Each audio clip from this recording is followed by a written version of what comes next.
Welcome to The Fantasy. I am Leah Fantasy, and let's talk about my time acting in the musical Kinky Boots. Like I was talking about in my last video, I had performed in drag before and gone out in drag all the way back to 2017, but I didn't start learning how to put myself into drag until 2022, shortly after I graduated college. And I did that with the hopes of starting to perform regularly in drag. At this time, I was just practicing and submitting applications to show directors with the hopes that somebody would book me. And surprisingly, before a local show booked me, I was hired to play the referee angel in a regional production of Kinky Boots with Venice Theater in Venice, Florida. Jump scare, this is the headshot that they got with my audition, so bless them for seeing the potential. But it wasn't just the drag headshot, I also sent them performance videos of me out of drag in heel stance classes and screaming some tenor stuff. In this corner, it's a night! Just to prove that I had what it took and I just needed some help with the look. The rehearsal process was a dream and I learned so much while I was living in Venice, and I was living just a few miles away from the beach, which was so nice.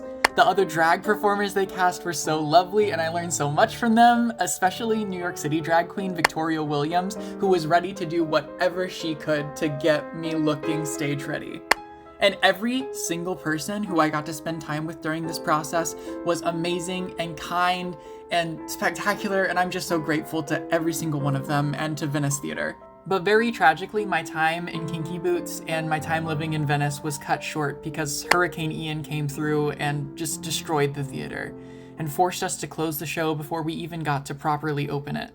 The winds were really loud, and right before I went to sleep, my final text came through from my friend in Texas saying that the theater was destroyed. My time in Kinky Boots was a bit of a traumatic whirlwind for me, but it was absolutely the pressure cooker that I needed to get the skills that I had been learning into practice and to start making some queer art. Living through a hurricane reading Heartstopper is not how I wanted my time with Kinky Boots to end, but what I will say is that after I got back from Venice, I was booked the next weekend and on this journey of drag. Thank you so much for watching, and follow for more makeup vlog videos every Wednesday.